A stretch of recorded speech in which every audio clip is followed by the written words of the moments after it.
everyone. I assure you, I am Sean Reynolds of Sportsnet. I know I look a little different than the last time that we saw everybody. About to be joined by Ken Wiebe from Sportsnet. He's got a job to do, but he's going to try and jump into the show here as quick as he can. But yeah, got the locks chopped off. A little bit of a different look. I know I'm going to be taking a ton of heat here from people, but hey, that's the way it goes. I take friendly fire just as well as I take enemy fire. So good to see everyone on the show, and good to have a great game to talk about here. I know the first couple games have been, a little bit have left a little bit of angst in the Kenny and Renny fans who come to watch the show. No reason for them not to be. I think there was a little bit of reason to be concerned at the start of everything, but Jets turning one over tonight. It looked pretty darn good. Looked really good without Mark Scheifele and Blake Wheeler in the lineup. Now, that is something that is going to be an ongoing concern. Blake Wheeler has to sit out for 10 days. He's currently in Minneapolis, Minnesota hotel right now, waiting out his quarantine. That won't necessarily be the case with Mark Scheifele, who is going to require, because he is asymptomatic, he is going to require two negative tests and then a 24-hour time period in which after those tests before he can re-enter the game. So he may not be gone as long. That's the hope for the Winnipeg Jets, although they sure looked good without him.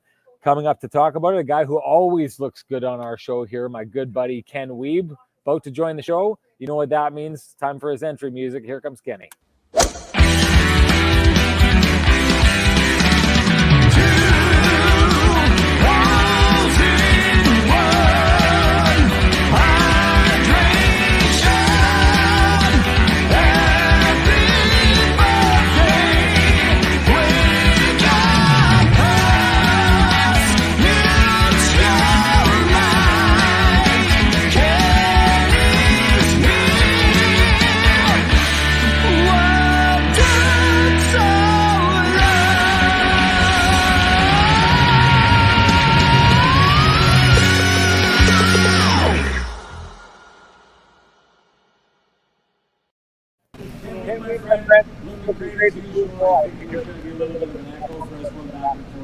I can't quite poke you in the side of the head. I probably would if I could, but how are you doing tonight, my friend?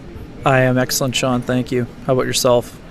I'm doing good. I'm a little vulnerable right now. I gotta be honest. Got the hair chopped. I know. I'm like, we had this dog when I was young. His name was T-Bone, and my dad bought a shaver for him. And when he shaved the dog, he was like a little Yorkie. He'd just shave him like right down to the wood. And T-Bone would go outside after that, and he would hide under the van for like the first 5 days because he was embarrassed by the haircut. I feel just as exposed. I mean, I had those glorious locks. You were on Winnipeg Sports Talk, and you kind of told the story a little bit, but I'm not a dramatic person. You know me, Ken. But there was a point at which I dropped to my knees in that salon and picked up the hair and yelled towards the skies, "No, why me, why me?" But it's tough. I like being a long hair guy, but it was going to end. It was going to end at some point, and so had to come to an end. So all these comments like this from Eric and Nobby Woo, who says here, amazing cut. I very much appreciate it. I'll get to a point where I can live with this. So welcome to the show, Ken. Why don't you start off and tell us what you thought about the show. You're going to have to come back to where you were, Ken, because you're just cut out. Come on back. So Ken's gone for a bit, so I'm going to indulge in these comments here from Rob Mahoney. R.I.P. beautiful flow, Sean. Never respected. You see, that's the hard part. That's what I feel like. I feel as though the proper respect was not given. I needed to do like some kind of funeral, like burn it in the backyard or something like that. Classic, Sean. We're just classic. Anyways. Our audio is not on our normal pace here, as we know. Your voice is coming through my microphone, so. Yeah. Well, you know what? We're going to have to live with that because it's the only way you're going to show up here. So, Ken, give me an idea what you were looking at tonight in the game. Yeah, I mean, I think that the Jets found their footing. I believe that's a good way to put it. I think there was a lot of anxiousness all day long for the Jets, obviously waiting on the test results for Mark Scheifele. And of course they said they were going to adapt, and did, but I think it's anytime there are 2 positive COVID tests that start to roll through, there are the obvious concerns. We know that what happened to some of the teams last year, whether it was the New Jersey Devils or the Dallas Stars or the Vancouver Canucks. So Jets obviously kind of not on pins and needles per se, but I believe that there was some anxious energy and tension going into this game. And then naturally, when a power play goal is scored by the Anaheim Ducks right out of the gate, folks in the building are thinking, oh my goodness, now the opposition is 8 for 16 and a 50% PK is certainly not going to cut it. But the Jets answer on a goal by Pierre-Luc Dubois and are able to get things going. And I think that line, as we talked about on our post-game hit for sportsnet.ca, that line with Kyle Connor really rolling this evening, right? So that was something that we were, and Evgeny Svetchnikov did a nice job there, and then Dominic Toninato filling in after Svetchnikov blocked the shot with his hand. Obviously, I think he finished the game but skipped a few shifts. So the biggest storyline out of today, though, yes, you saw guys step up in the absence of 2 offensive players, but we saw vintage Connor Hellebuyck once again, and when Connor Hellebuyck is tossing up 38 saves a night and locked in, the Jets are going to be very competitive and in most games. So I thought Pierre-Luc Dubois was very good again. That's 3 consecutive games where he was very good. This is part of again, this is not an I told you so moment. It's a long season, and Pierre-Luc Dubois needs to do that all the time. But this is part of the reason why you saw Ken Wiebe driving the Pierre-Luc Dubois bus throughout the course of last year when it was a struggle for him. This is the kind of player he can be when he's fully engaged, and he was excellent this evening. And I think when you talk about guys stepping up in the absence of 2 offensive players, that's what you really saw tonight. And we should also talk quickly about Kyle Connor. Never mind the fact that he's got 5 goals and is kind of shot out of a cannon once again. As Paul Maurice said, Kyle Connor is going to get his goals, but what a great job that he's been doing defensively, great back pressure, lifting the stick of the opponents, things of that nature. And for me, it may seem like a very small thing, Sean, but based on how that last game ended, where Connor took full ownership for being a sliver offside, and I don't think it was all Kyle Connor's fault. There was a strange play where I don't know if it was a full bobble or because it was at the end of a long shift where Scheifele kind of delayed at the blue line. I mean, that was also a factor in the offside, but that happens, and Kyle Connor comes right back and produces another 2-goal, 3-point effort. Great net drive, really great play with Svetchnikov and Connor to set up Pierre-Luc Dubois for that first goal that got them going. So impressive showing by a lot of individuals, and most importantly for the Jets, their team game was pretty good. Do they want to give up 39 shots a night? Of course not. But, Connor Hellebuyck was excellent, but I think the Jets, for the most part, did a pretty good job of keeping those high danger chances down to a respectable level. Yeah, I want to just add this in. Yes, the headband is going to live. The headband is going to survive. First thing I did when I got home was threw it on to see if it still worked, and it looks good. I'll bring it out. I didn't bring it tonight, but I'll be bringing it out. Don't worry about it. I wanted to get into Pierre-Luc Dubois right off the bat. Someone said this earlier on, that Pierre-Luc Dubois looked phenomenal. I've been completely in the school, and I think if people choose to check the receipts, they can go back last year and say that they'll see that from the beginning I was like, I'm not seeing it from Pierre-Luc Dubois. And everyone who was always talking about the times that he was turning corner, he was coming around, I didn't see it. So when we came into this season, I was very vocal in saying the entire idea of Pierre-Luc Dubois just being out of shape last season, I didn't buy it. I didn't buy that at all. I think a lot of players have been through worse situations than he was in last year and found a way to get back up to speed and get into the season. So I wasn't entirely ready to buy that whole argument. And the attitude I came into this season with Pierre-Luc Dubois was, I'll believe he's on pace for a turnaround when I see it. Well, I'll tell you right now, through the first 4 games of the season, I'm seeing it. I'm not a believer yet, but I'm seeing from Pierre-Luc Dubois the kind of turnaround that he suggested he was capable of, that Paul Maurice talked about him being capable of. What are you seeing, Ken? Yeah, I mean, he's been excellent. Like I said, we've talked about from the very beginning, his engagement level is high. You know, you see him winning puck battles like we saw when he first came to the Winnipeg Jets. He's a big, strong man. He's a beast when he is engaged. He can skate, he can make plays, and he can shoot the puck. So he's getting to the net well. He's doing a nice job with his down-low team defense, and he's really starting to find his confidence. That was something that was lacking. We know it was a revolving door of line mates, and one other thing, Sean. Yeah, I mean, of course, guys have come back from tougher injuries, but no one has really come into a situation where you basically played 2 games in a month. You had, during COVID, during a time where, even though you're in the same city as your parents for the first time in forever, you can't see them because you're in quarantine. Ken, you got to move back. You're frozen. You're frozen, Ken. You got to move back. You got to move to a place where you got to move back in the bowl.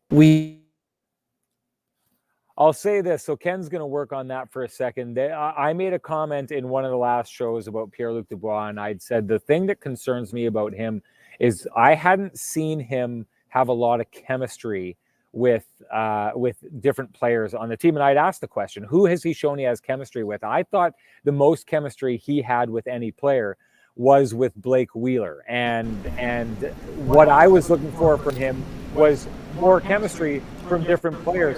I hadn't seen a lot of chemistry with Nick Ehlers, and to this point, I really don't think I still have, and that to me was a concern.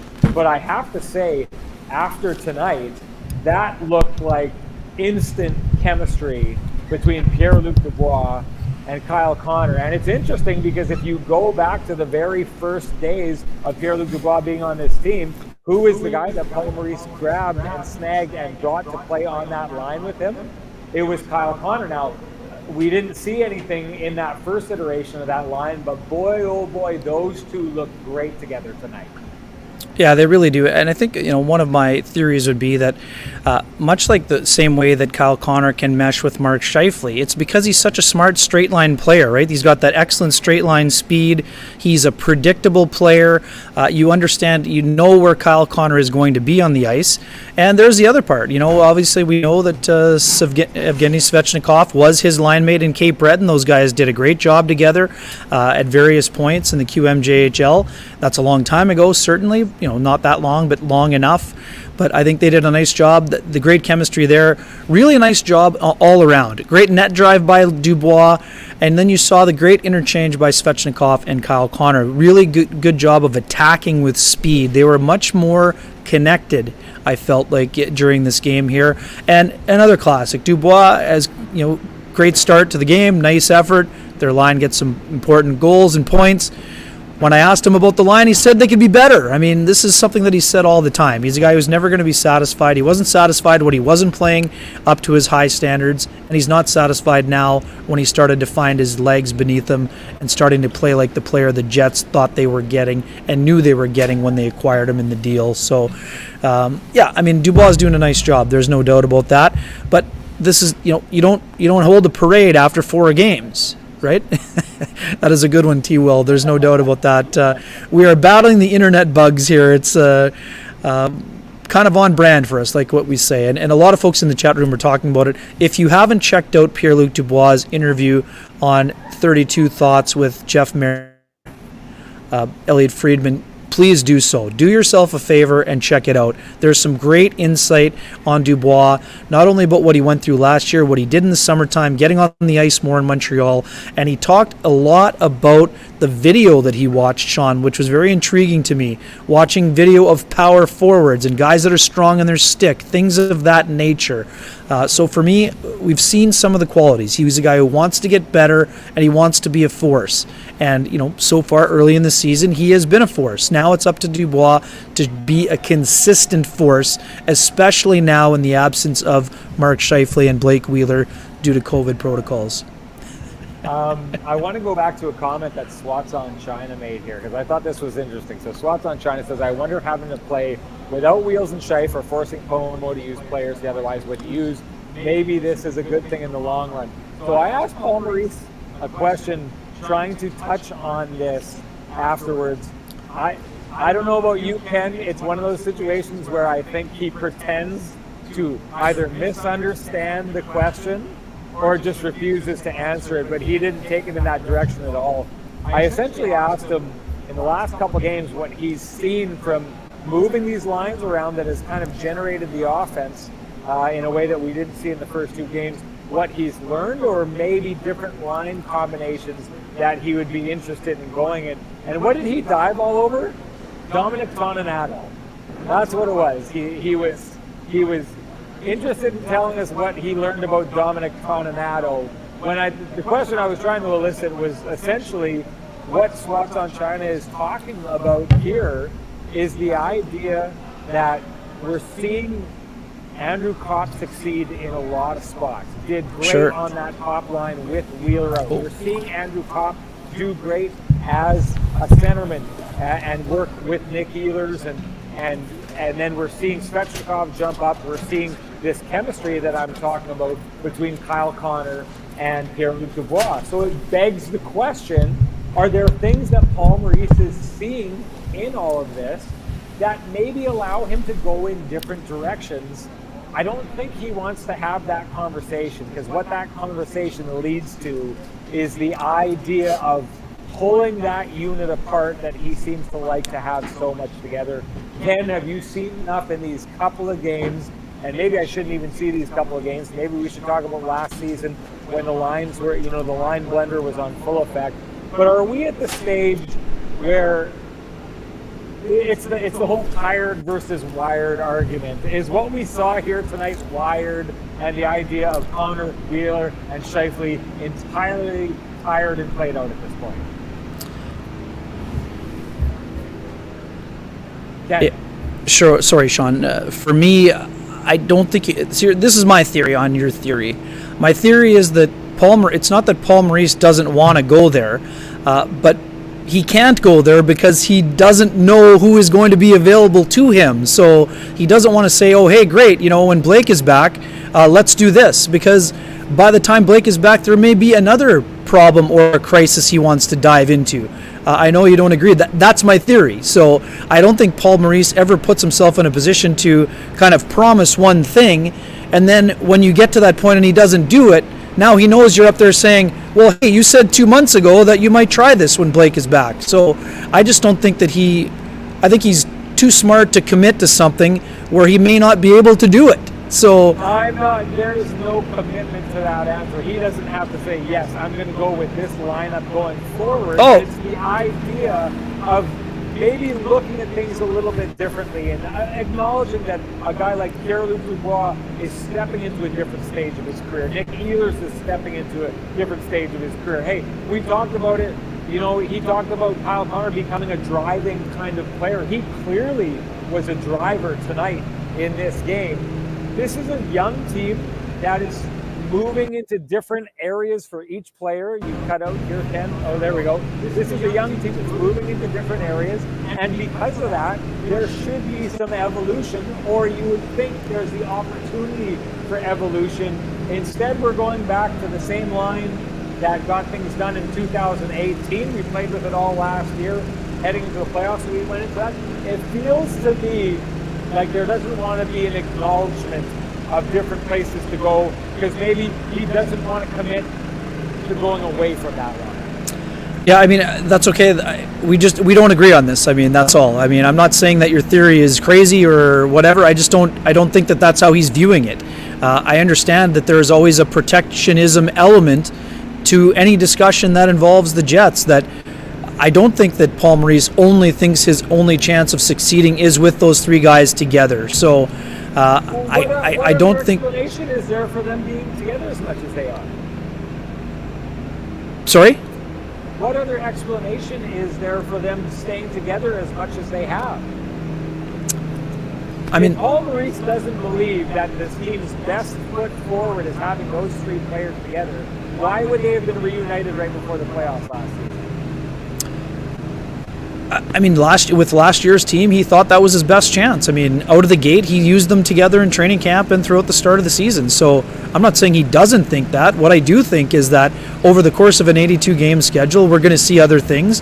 I don't think that he's going to be so stubborn that if it's not working with that line, that he's going to allow the ship to sink just to say that is what I think is the best line. I'm only going with those options. So, I mean, they're trying things differently now out of necessity. I'm with you. I'm not saying he would have turned to these lines without, the 2 COVID tests, but I think Paul Maurice has shown over time that he can be flexible. So, I just don't think he wants to get boxed into a corner and promise something that he maybe won't be able to deliver on for a variety of circumstances. Let's talk about Andrew Copp and his ability to, boy, oh boy, if I'm his agent right now, I'm absolutely salivating at what he's been able to accomplish so far this season, what he did last season. Going to be an unrestricted free agent right now, and I know it's early, there's an entire season to go, but it looks like Andrew Copp is going to get paid. Yeah, Andrew Copp is, sort of in a similar situation to Zach Hyman. Going into the last year of his contract, he knows there is some pressure on him to perform if he wants to be paid the way that he wants to be paid. He wants to be played like a top 6 forward, and guess what? He's playing like a top 6 forward. He played as a top 6 forward at times last year, and he is chipping away at the theory that Andrew Copp can't score consistently enough to be a top 6 forward. You and I have discussed this plenty, Sean. You don't necessarily just throw your 3 best or most skilled or talented players together and say, guess what? That's our best line no matter what. Sidney Crosby spent part of his career playing with Pascal Dupuis and Chris Kunitz.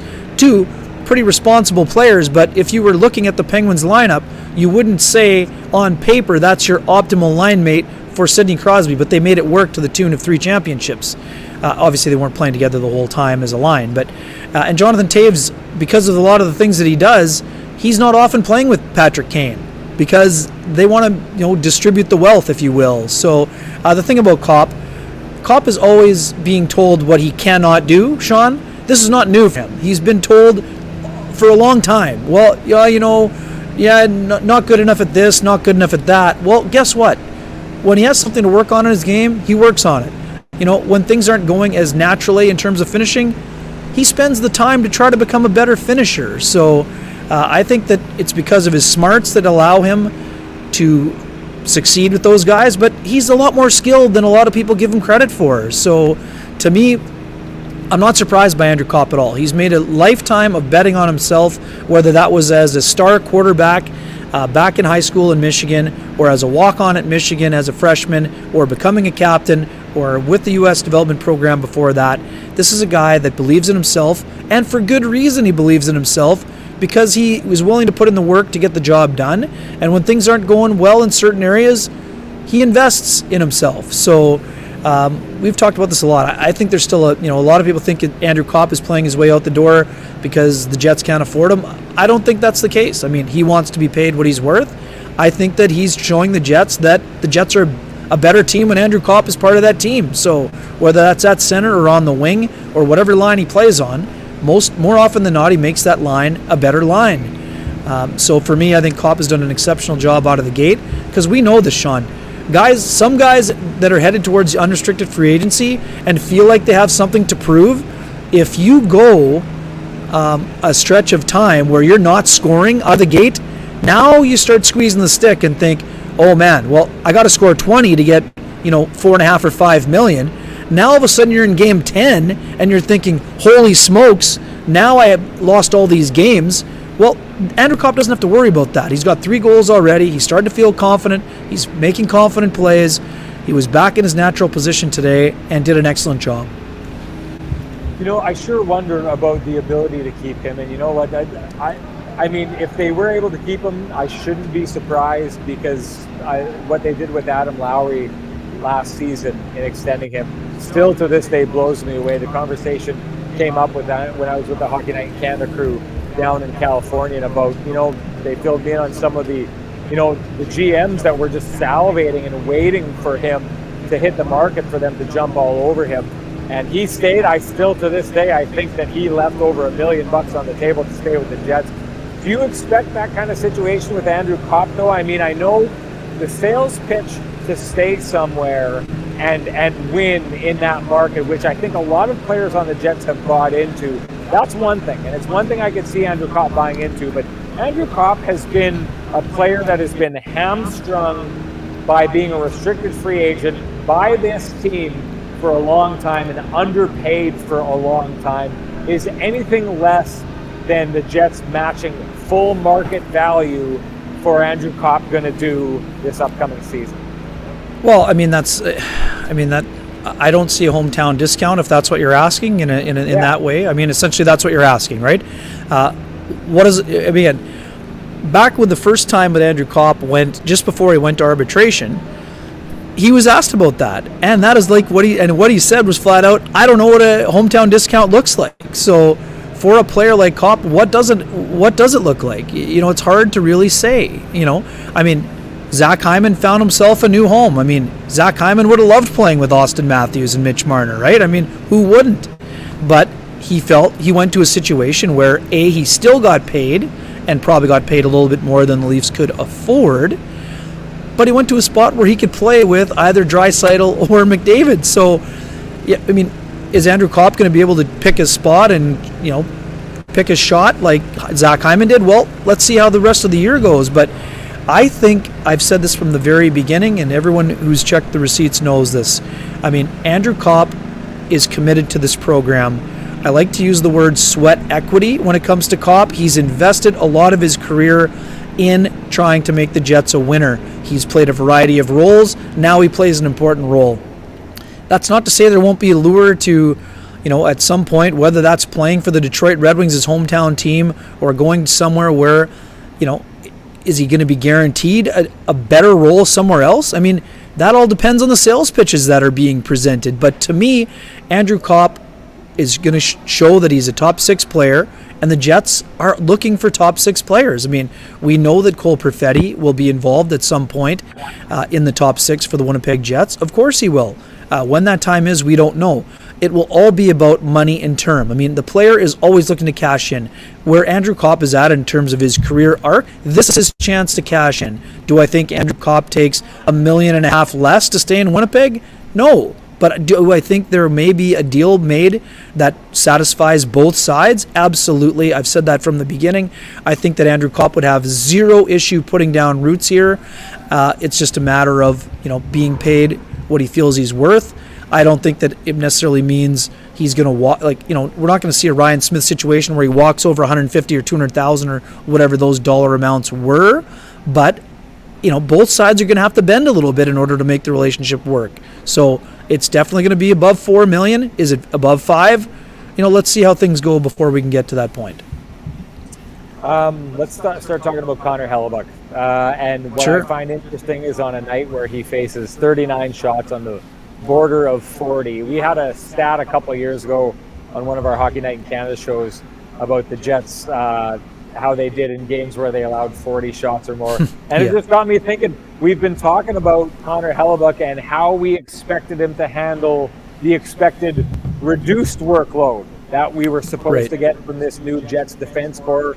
They were supposed to be the entire team faster, pushing the puck down ice more often, so he wasn't going to be as busy. It looked like we were seeing examples of that in the first couple of years. And it looked like Connor Hellebuyck didn't quite get his feet under him when he couldn't get in that rhythm. Well, he got into that rhythm tonight and he got going. What did you think of the way he played? Yeah, I thought he was fantastic. I mean, like we mentioned again on our post, I mean, I guess we didn't mention it in the hit yet. I think we might have just talked about it on the way down. When that power play goal goes in, it sort of saps some of the life out of the building. And I think some people are probably looking at it and saying, oh my God, here they go again. Another power play goal allowed by the Jets, a leaky penalty kill. Oh boy, what's going to happen here? But they responded right away.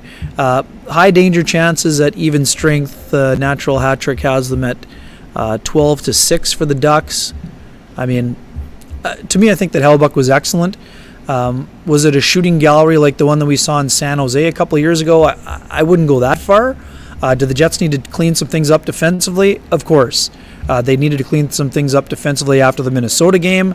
In the first two games, I mean, against the Ducks in the first game, they only gave up 22 shots. So, I mean, that's pretty tidy in your own zone. Against San Jose, there were mixed results. But, I mean, Hellebuyck is a guy who relies on rhythm. I think it's too small a sample size to say he needs to have 40 shots a night or close to be in every game. I wouldn't say that either, but I do think that he got into a rhythm tonight, and I mean, he looked like a very focused individual. And as we talked about this morning, Sean, although we would never say it publicly, he wants to be the starting goalie for Team USA at the Olympics. He knows the guy that is either standing in his way or his biggest competition was standing at the crease across from him. And you know very well he didn't like losing to the Anaheim Ducks in the opener, and he didn't like being 0-2-1 this season with allowing 14 goals. And no one is saying that it's his fault, but we know that Hellebuyck was not playing at a Vezina caliber level.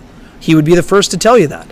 And I think tonight he played at a Vezina caliber level, and he was excellent. And we're not surprised. The surprise would be if his goals against would be near 5 and his save percentage is sub 900. That's not Connor Hellebuyck. That's not who he is. He has a long sample size of being a very good goalie. Of course, goaltending is difficult, especially at the start of the year, and I think it was only a matter of time before Hellebuyck got himself going. I mean, I thought what he did well, which I didn't necessarily see from him too much in the first couple of games, he was really doing a good job of establishing himself in the net, but feeling out the traffic around the net and then fighting his way through. Yeah. It just was one of those nights where, and we talked about this after the last game, what I'd seen from Connor Hellebuyck was a goalie that seemed to be like surprised when the puck got by him or wasn't really seeing where it was coming from. Tonight, I saw Connor Hellebuyck who was just absolutely on top of every shot and had a good idea of where everything was coming from. So, I mean, it's the old big and boring recipe, but he can be big and boring, but when Connor Hellebuyck is at his best, he's really, really attentive. And you can see it. He's focused in, he's zoned in on where everything is happening. I thought I saw that from him tonight. I wonder, I mean, we're going to need to see a little bit more of a sample size here when it comes to how he responds to the games where they don't allow as many shots. Did you agree with the idea that was suggested? I think Andrew Copp suggested it, that the shots were from the outside and that they weren't of the high danger variety. I know towards the end I started feeling like that young group with the Anaheim Ducks kind of gave up and started taking the easier route, but I did feel earlier in the game there was a lot of high danger chances. At times. I mean, like I said, I just don't think it was a shooting gallery for Hellebuyck. Like I said, I thought he was very sharp and on his game. I don't think this was a situation where the Jets, again, did they give up some chances? Yes. Did they have a couple of shifts where they got hemmed into their own zone for a lengthy period of time? Yes. But I didn't see that for long stretches of time. I mean, was there the odd shift like that where it was poor and they got caught running around? For sure. But I don't think this was a situation where the Jets are going in there saying, oh, we really got lucky to steal that game tonight. I didn't really sense that at all today. I do think that it's obviously still a work in progress in terms of all the systems they're trying to get generated, whether that's creating offense or, tidying things up defensively. But for the most part, I thought the Jets were pretty steady. But Connor Hellebuyck led the charge. He was very focused. I agree with you. I thought he did a great job of battling through some of that traffic. As you talked about, Sean, the Ducks were getting to the net a little bit more at ease in those first game, and then the Sharks sort of did something similar, and then the Wild were definitely crashing the crease very well. But I just saw a very high level of engagement from Hellebuyck. He knows, there too, we talk about all the offensive players that need to step up in the absence of Scheifele and Blake Wheeler. Connor Hellebuyck knows he's the most important player in this team. He knows that in order for the Jets to survive this stretch, he needs to be at his very best, and today he was at his best. And that's the other thing, Sean. We talk about the penalty kill and the penalty kill struggles. Well, after giving up that goal, he completely slammed the door. That's a goalie basically willing his teammates to kind of get on board the train. Sorry, you were cutting out there a little bit, Ken. I'm gonna bring this into the conversation because we don't usually have a lot of Nate Beaulieu love in the chat, but we've been getting it here tonight, and I wanted your thoughts on this and what role you think Beaulieu has played in maybe settling the penalty kill somewhat after the first couple of games, as the Jets have gone, not necessarily by design, but because they've been forced to, 11-7. What role do you think he's played in maybe somewhat settling a penalty kill that Paul Maurice told us the other day started creeping up as a concern in the middle of camp, and one he expects to take a little bit of time to fix. Yeah, I mean, Beaulieu had a very impactful penalty kill shift. He only got the credit for the one block shot, but I mean, I think it counted more than one. There were probably several for sure, including 2 off the foot. There was a big hit in the corner. I mean, he plays hard. I mean, are there some limitations with Nathan Beaulieu? Of course there are, but he's very good as a penalty killer at times, and he was good in his role this evening. I mean, the other night he only killed 1 penalty, so I understand a lot of folks were up in arms about 4 minutes of ice time, especially if it was supposed to be on the penalty kill that he only had 1 minute. Well, tonight he played almost 2 full minutes on the penalty kill, and he's the kind of guy that can give his team a spark, whether that's an emotional lift from a hit or a blocked shot or things of that nature. I mean, that's something that we saw, and Paul Maurice talked about it when he was asked about it by Mike McIntyre on the post-game Zoom. So, I mean, Paul Maurice always likes to talk about people having a piece of the game. Well, tonight Nathan Beaulieu had a piece of the game. It was a small piece, but for the Jets, it was still an important piece. Do I like the Jets rolling with 11 forwards and 7D?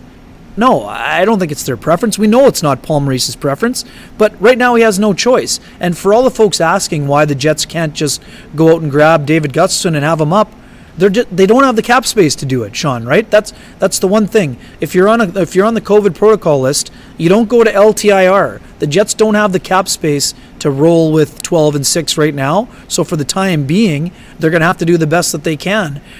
We definitely saw a lot of the rotation on that fourth line. And we've discussed maybe that's a spot for Nikolai Ehlers to get a couple more bumps. I think I saw 1 or 2 times today. I'd like to see a few more at times. And for the folks that are saying Ehlers has to get going, does he need to produce some more offense? Of course, the Jets need Nikolai Ehlers to produce offensively. But if you don't think he's been involved in the offense, I don't think you're watching the game. I mean, you're not watching the game that I'm watching because for me, Nikolai Ehlers was still a dangerous player tonight, whether that was himself creating scoring chances or making, smart little plays through the middle, as we saw on a few other occasions. So, much like I said after the last game, if you had Connor Hellebuyck near the top of your concerns, well, we disagree. Connor Hellebuyck, even after allowing 14 goals, I had him at the bottom of the Jets' concerns. You know who's second from the bottom? Nikolai Ehlers. I don't see Nikolai Ehlers going through a 10 or 20 game scoring drought or goal scoring drought at the start of the year. That's just not going to happen. He's too gifted offensively. He gets far too many good looks for him to be mired in some kind of lengthy scoring drought. I thought he was using his feet well today, and it's only a matter of time before he gets going offensively, at least in my opinion. What are you seeing from him? I don't know. I just wanted to hop this in a different direction quickly before I forget about this. Because it came up in our last Kenny and Renny show, and I love, threads that keep going through the shows. A lot of people were upset with Kyle Connor being on the ice in that last game, especially because he goes offside, and they were talking about, why is he on the ice protecting the lead? Well, I think tonight you saw the exact example of that. I mean, he goes, steals the puck, almost scores into an empty net, hits the post, comes down and finishes off the job later. They turn over the puck, he grabs it and stabs it perfectly in the heart of the net from the other side of the ice. That's why Kyle Connor's out there, because they think he's fast, they think he can jump into passing lanes, steal the puck, and when he gets it, take it the other way and finish the job off. That's exactly why Paul Maurice is responding the way he did. Now, I know it didn't work out against the Minnesota Wild, but it felt like that was being suggested as like an absolutely unbelievable move that those players were out on the ice in that moment of the game, when those players, if you've been watching for the last however many years, are always on the ice in that situation in the game. So I just wanted to touch on that. Power play. And sorry, one quick one. Connor's been excellent defensively. He's been really good in that area, not just tonight. Yeah. Power play. What did you see from that tonight? Yeah, I mean, interesting at times. Certainly, obviously, they get the reward with the Josh Morrissey one-timer in a spot where some of the vocal folks think that maybe it's not a great spot for him. Well, guess what? He worked on his shot all summer, and there's a perfect 1-tee for him. I mean, does it mean it's going to work all year long? Of course, we don't know. It's up to finding out. And, I think he deserves an opportunity to be on the power play. He's on it right now, and he scored a very important goal. tonight on the power play. I thought there were maybe a few times where the top unit kind of got things going with Ehlers there. Overall, I mean, they didn't have a whole lot of opportunities, right? So I think, what were they, 1 for 2? So, I mean, that's a pretty good night. Was there some room for optimism? Of course. If you're the Jets, you probably saw a few things that you liked. You got a reward with one. And, see how it goes. This was just thrown together. These guys, I mean, this morning, I certainly don't recall them practicing the power plays. So we'll see what they do as we move along. But I think there's some potential for the units there. And I saw some things that I would like to see more of. And, back to your original point, we've talked about this before also. At some point, do you want to maybe see Mark Scheifele back in the high slot and you try Ehlers on that kind of left wing flank position? It's worth consideration. Are the Jets going to do it? We'll see. I think it's worth consideration at some point, but right now that option's not available. So let's see how these units work. And overall, I would say there were some, nice signs from them, but it wasn't a power play goal, but what a sequence where Paul Stastny finds Nate Schmidt at the right point, and Schmidt immediately has the wherewithal to find Andrew Copp in the crease. Jamie Drysdale, really exciting young player. He kind of got caught kind of watching the puck, and Copp snuck behind him, and Schmidt just makes such a heads-up play there, Sean. Really alert in terms of that slap pass for the tap-in goal. I really thought that was an important moment of the game. I think obviously it was an important part of the game for sure. The one thing that I find is interesting... Hey, hang on a second here. People, stop ripping Sean about his hair. I know he's already feeling emotional enough. They can go all they want. I think it looks good. I think it looks sharp. Yeah. Well, and actually, hang on. And folks, I'm just kidding. We love the good-natured shots here, and we welcome them with open arms. Yeah, exactly. And it's not going to stop, Ken. You bringing it up is just going to make it worse. I will. Maybe that was my plan. Yeah. Well, I will say this. It's funny. I'm taking a lot of heat at home because my daughter, who just went into middle school, loves the long hair, and she's will not. You think people are riding me in the chat? Every time she sees me, she's like, "Oh, hey, haircut, how's it going?" She's all over me and super upset about it. But my wife is speaking to me for like the first time in a year. It's been like a year, because basically it was this time last year I stopped cutting the hair. So that's how long it takes. That's too long, buddy. It's too long. That's how long it takes to get that kind of flow, Ken. And that flow was impressive. I don't care what you say. It's a year to get that. I didn't say it wasn't impressive. I just said you look better now. That's all I said, buddy. That's all I said. I appreciate it. Hey, I want to get to the back to the power play. We didn't finish up on that. I really do feel like we're seeing Josh Morrissey emerge as more of a weapon in the power play over the last couple of years. I thought, that was a great shot he had tonight. He's starting to be that guy. If you can open him up for a clean shot, he's got a really good chance of putting it into the back of the net. And it's just, I thought it was worth a mention because we all know the major power play weapons. We've got Mark Scheifele, we've got Nick Ehlers, who's probably one of the best of them. Pierre-Luc Dubois in the slot is great. Blake Wheeler does a good job passing. Kyle Connor, they're trying to set him up for the one time. But I really do think that we haven't talked enough about Josh Morrissey and his emergence in that area. So it's good to see him emerging in that area. I just think it opens up a whole bunch of different kind of opportunities for this team. Yeah, and one quick one on that point. This is not just in the game, Sean. We see this in practice when they're working on it. We saw this at the beginning of training camp where Josh Morrissey had scored a couple of one-timers from those same spots. So it's a place where he played, I think, I'm pretty sure it was maybe back in the day with the Prince Albert Raiders that he was in that spot a little bit when he talked about it. So it's a different spot for him. He's definitely welcomed it with open arms, and he's talked openly about enjoying being on that unit. There's a lot of skill on that so-called second unit, if you will, and I think they've both done a really nice job. And there too, the pairing I think has been excellent for both players, where you have both players wanting to have kind of bounce back seasons for different reasons. How about the moment today when Nate Schmidt informed us that he had COVID not once but twice last year? That was again, and he wasn't using it as an excuse, but you can certainly understand that, never mind all of the tough circumstances, but He had COVID on 2 separate occasions last year. That's got to sap the life out of you in a lot of ways. So he's looked very energetic, not just his personality, which we've talked about plenty. His game is an energetic style of game. He gets his feet moving, he gets up ice, he is a very aggressive player when it comes to the checking element, and I think that those two guys have done a really nice job together, and I think they will continue to improve together because there's great communication between them. We know they joked around about it that Nate Schmidt talked earlier that I do most of the talking and Josh does a lot of the listening. These two guys love the game. They're always trying to get better. They want to improve, and they feed off one another. And I think that'll be a factor as they continue to kind of roll along as the year moves ahead here. Ken, who is the German player that the Oilers brought in to play alongside Draisaitl last year because they'd played together back in Germany? Do you remember?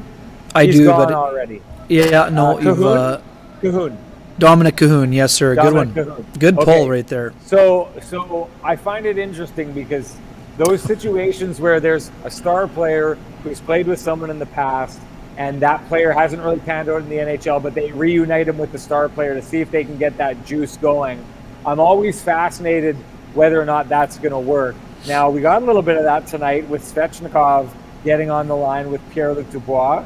Do you think that comfort level between those two played any role in that line tonight, even though I think the greater chemistry was seen between Pierre-Luc Dubois and Kyle Connor?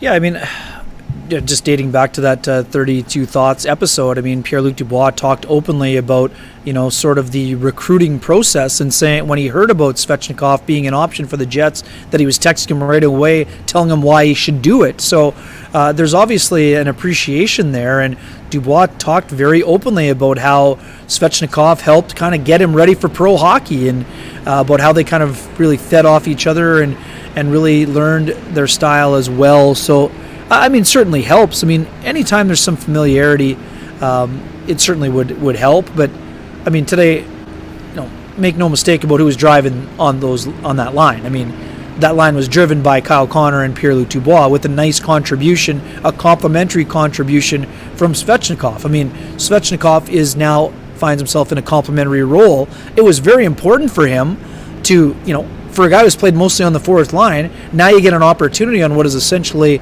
a top line. You want to perform because, I mean, of course, when you get a chance like that, everyone is, blessed to be in the NHL, and there's nothing wrong with being a fourth liner, but let's not kid ourselves. If you got a chance to be in the top 6, that's a better option. So I thought that Svetchnikov did a nice job in a lot of areas. He continues to get engaged. We know he's talked about his health, feeling so much better after dealing with those knee and shoulder injuries in the Detroit Red Wings organization. And I think he's really, he's a guy that we wanted to see more of. Tonight we had a chance to see him more, and I would expect that we'll see more of him on Saturday night when the Jets host the Nashville Predators. Ken, taking this in a totally different direction here, but people were asking about it. Were you surprised there wasn't a sellout for the home opener tonight? I mean, I understand a lot of folks are fired up about this. I mean, would there be some level of disappointment if you're the Winnipeg Jets organization and it's not a sellout on opening night? Sure, but let's not forget what we are dealing with here. This COVID is a real thing. I mean, it has impacted the incomes of not only of the professional sports franchises, but of the everyday consumer. There's not as much money rolling around, and some people still, we can't also forget this element, some people still are not comfortable in an environment with 15,000 potentially fans, even if you're vaccinated and double vaccinated. I mean, some folks have adapted to the viewing experience at home. Some folks are just not comfortable going out in public, especially on a day where, I mean, not that the fans are going to get it from the players, but some folks are just not comfortable in those types of environments. This is not a Winnipeg problem. This is not an NHL problem. Sorry, not you. I'm just talking to Adam Oyster. Keep going. Sure. This is Montreal is one of the best fan bases in the National Hockey League. They were 5,000 short of a sellout the other night for their second game of the season. The Toronto Maple Leafs, I don't think, sold out their opener. I mean, Vegas, we've talked about Vegas a ton, Sean. We've been fortunate to be there. It's one of the best atmospheres in all of hockey. They had their lowest attendance in terms of their full capacity, I believe, last night against St. Louis. So this is not just an NHL problem. It's an NFL problem. It's a pro sports problem. And it's something that is a real thing. And there will be, a squeeze when it comes to gate revenue for all sports franchises.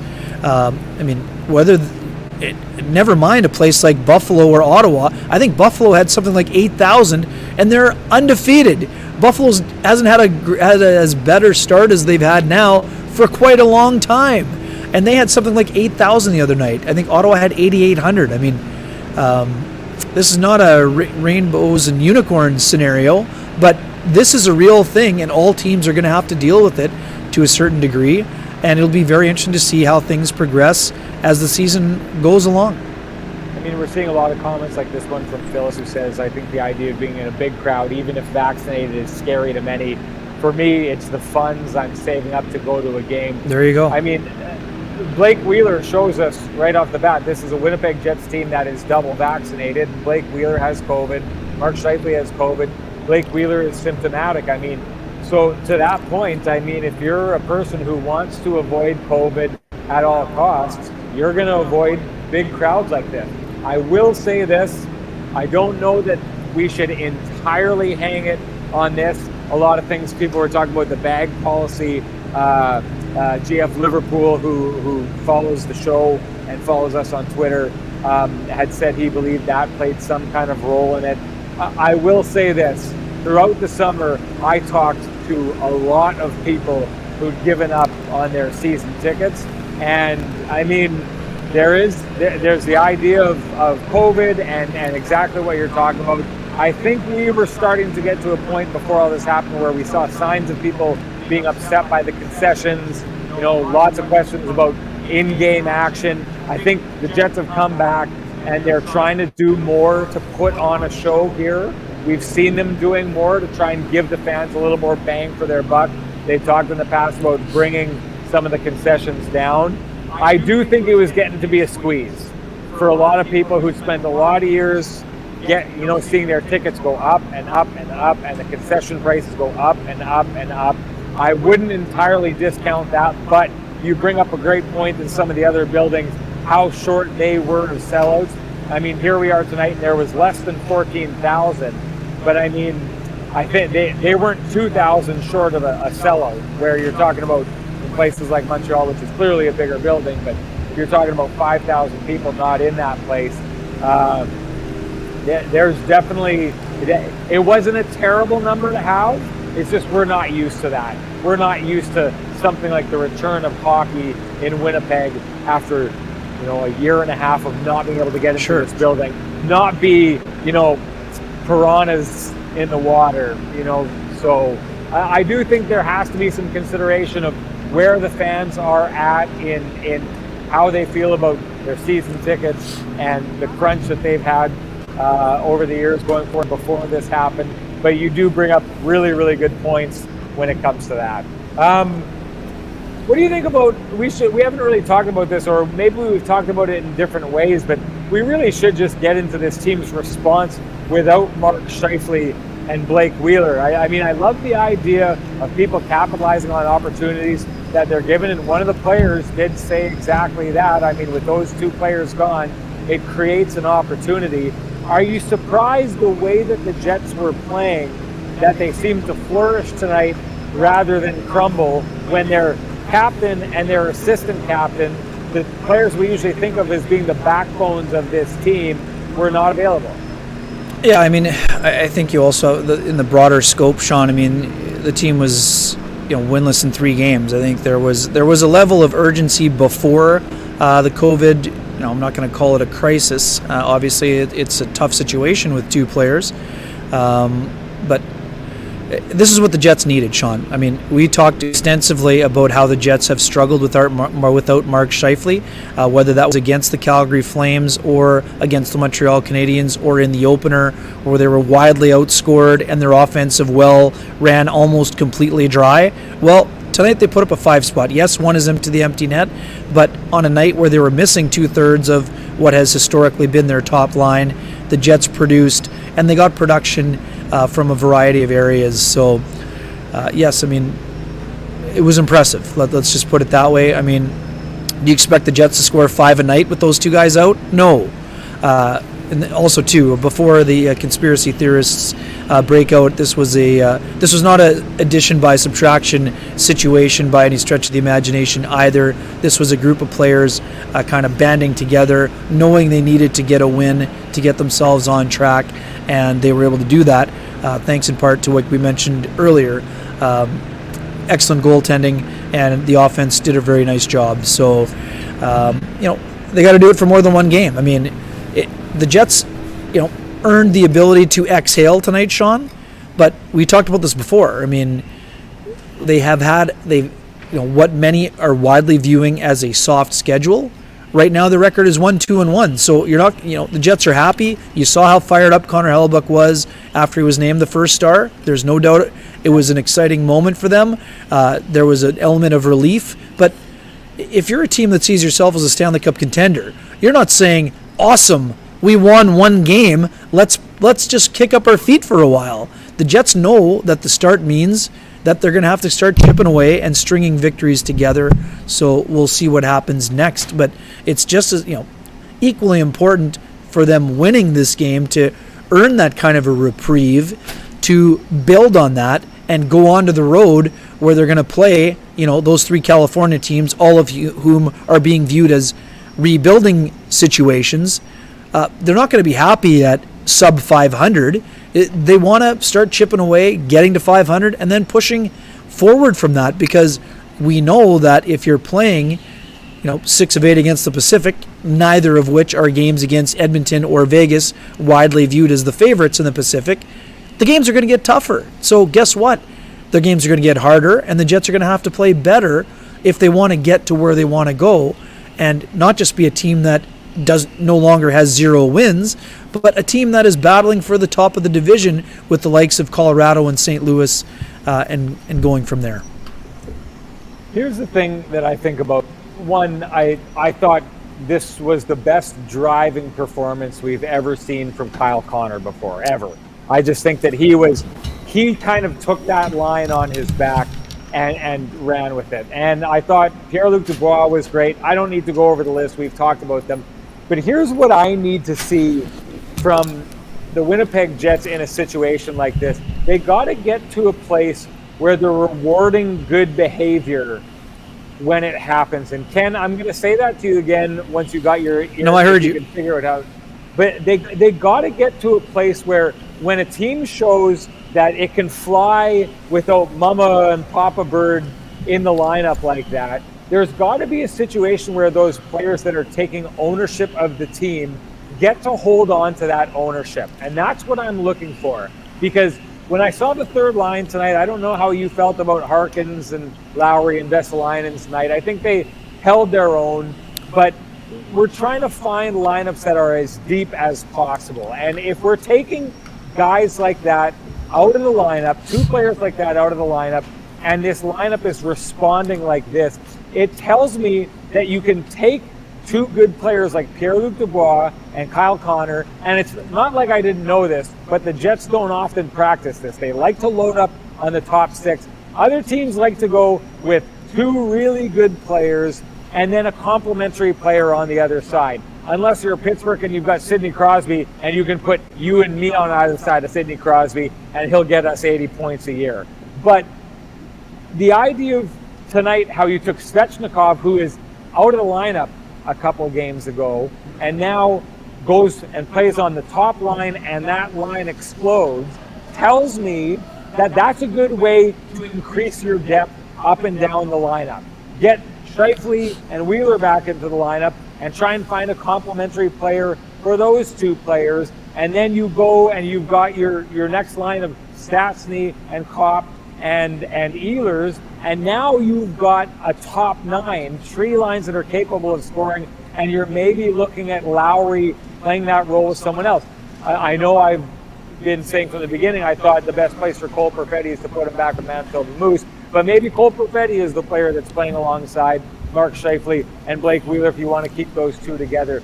But when I take a look at this and I go back to the question I asked of Paul Maurice, what I see from this is the ability for this team to change the same old, a new situation that's created out of a challenge that they weren't expecting, but a situation where they rise to the challenge and show that they're capable of doing something. And I think the idea that should come with that is there's different ways to look at this team, different ways to look at this lineup. You can play Svetchnikov on a top line, a player who is out of the lineup or a fourth line player before this, and find a way to turn that into depth, and a depth that I don't think the Jets have had before this.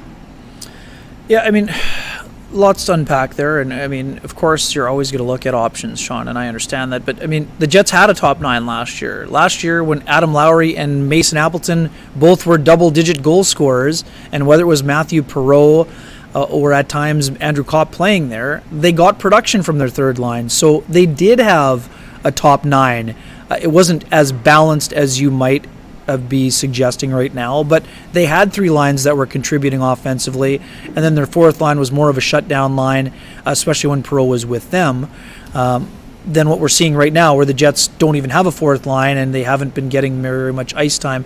But there are 2, like you talked about depth. So today, great example. Svetchnikov blocks a shot, needs a break. Tony Nato steps up, does a nice job. Yeah, I mean, could the Jets consider going in pairs at times? Sure, but I mean, they were looking at getting a couple of pairs going. They were looking at getting Dubois and Ehlers going. So, I mean, there's going to be some things mixed up. I mean, I know what you're suggesting, and at some point, we've talked about this. At some point, do the Jets try Blake Wheeler with Adam Lowry and Paul Stastny? It's entirely possible. But for the same reasons we didn't want to, put too much stock into the small sample size, I mean, great job by Svetchnikov tonight, but we're not going to just gift him a job on the top line based on one game's performance. This will help him. Will help him be in consideration for that type of a job. And I know you're not gifting it to him, Sean. All I'm saying is the same things that we've been saying before when it's not going as well. I mean, Jansen Harkins, you talked the other day about the Jets missing Matthew Perreault. Tonight, Jansen Harkins had some shifts where he looked like Matthew Perreault, creating chaos on the forecheck, buzzing around the net. I mean, not in the same physical manner as Matthew Perreault, but a little bit faster version. And Perreault's got great hands, but in some ways, a little bit more of a powerful skater. So, I mean, if Jansen Harkins can do some of the things that Matthew Perreault did, I mean, we saw in the past Matthew Perreault, the human jumper cables. You could move them up and down on the lines and see what's happening. So, I mean, Svetchnikov is definitely an option in the top 9. I mean, can he be an option in the top 6 if he plays like he did tonight, and if he can skate with those guys consistently? Of course, it's worth consideration. But, I mean, let's just see how she goes for a little bit longer, and then we'll go from there. Ken, anything you want to add before we shut this thing down? No, love the intensity. You know what? Tomorrow's a new day. It'll be the next day with the haircut. I think you're going to have to keep looking in the mirror, embracing it, and feeling good about things. Well, there was plenty of people trying to make me feel good about it tonight, and plenty of people trying to tear me down. I'm going to have to digest this all. I'm going to be that guy staying up till 4 a.m. reading over the comments. No, but no, that's okay. I'm happy with how things turned out. I didn't want to let the long hair go, but I do have a job. And sorry, one quick one before we attack this here. Sorry, Dave. I'm a fan of Svetchnikov's game. Going into camp, I said he was the most intriguing player in the camp. So I'm not saying he can't be at all. What I am saying is that we're not going to anoint him as the first line player after one solid performance. That's all. Svetchnikov is very talented. That's why he was chosen 19th overall, and he can continue to work his way up the depth chart. I have no doubt about that, but we're going to I want to see more than one game before I'm ready to hand him that job. That's all I'm saying. Right on. I love that the comments are coming in, and Chris, beautiful. You better know I was not that high school narc. I was the guy on the other end of that. Hey, everybody, really appreciate your time. This was great commentary all night as usual. Very happy with you. Great numbers. We love to see it. If you like what you saw, make sure you leave a like. And hey, Ken, when's the next ice game? Oh man, great question. Do we have a ticket to give away before then? Sorry, you're gonna back into what we call stretch mode. You stretch. I'm looking it up. Oh, I was gonna look it up. Okay. I appreciate the commentary. Can we anoint him after 5 games? Well, not quite, but it'll certainly help his cause. Lots of fun, folks. Really good job by the crowd as usual. Jeez. There are some classic commentary. No, you just give me 1 second. Now I've got it. You go back to stretching. All right. We're both first lines. Look at this. That's a nice comment. Next game is no more home games. They're going on the road. It looks like. Okay. All right. Well, it's a run. Oh, that's what I have to do before we go. Oh, there you go. Yes, we have something else to give away. Right. Here we go. We do have a giveaway. So, in order for you to win the giveaway, you've got to go to our YouTube page and leave a comment there. The comments that you've been leaving here in the chat room all night, we can't revisit those. So you have to go to our page, click like, click subscribe, and then leave a comment. It can be a thumbs up. It can be anything. We just need you to leave a comment in the show because we're giving away from our friend Richard Chef Weiss, who's running a pop-up pizzeria at the site of the old Pemby. Wants to give away a free Caesar salad and choose from whatever available pizzas there are. So he is giving that away for Pizzeria Raphael. So a free pizza, free Caesar salad. He's giving it away tomorrow night. I'll pass on your information to him, but you have to go in, like, subscribe, leave us a comment. One of your comments is going to get chosen, and you get a free pizza and a free Caesar salad. Ken? Yeah, last one here. Rob's got a great question. So we do have an answer. Sean, we were discussing this earlier today. The Friday morning show is going to move to a Thursday afternoon show coming out of Hustlers Winnipeg Sports Talk. It'll be 3 o'clock Thursdays, and our plan right now is to deliver our first more magazine-type show like we did last year on those Friday mornings beginning next Thursday at 3 p.m. Central Time. So we're super pumped about that. We know the comments for that were really fun as well. I mean, we don't highlight them the same way that we do on our post-game shows, but what we really do, we really enjoy them, and we feel it's a great chance to tell the story of the story about the personalities and sports personalities that we have on the show, and they're super fun and enjoyable, and we know the response to them has been really good as well. Oh, and I've been talking to some people, and I've got some people in the queue for us, so that's going to be. We got really a great guest list coming up. Yeah. This is Chef Richard right here. Awesome, Richard. Thank you for joining us. He says he's on his way to doing a bricks and mortar Pizzeria Raphael. So if you're one of those foodies who wants to be in on the ground floor of the next big thing in pizza in Winnipeg, go to our page, click like, click subscribe, leave a comment in the video. We'll choose one of those comments, and that's going to get the free pizza and the free Caesar salad. So thank you, everyone. If you don't want pizza still, we invite you, go click like, subscribe. It was great to have you on, Kenny. Great job as usual. We will see everybody after the Hockey Night in Canada game on Saturday.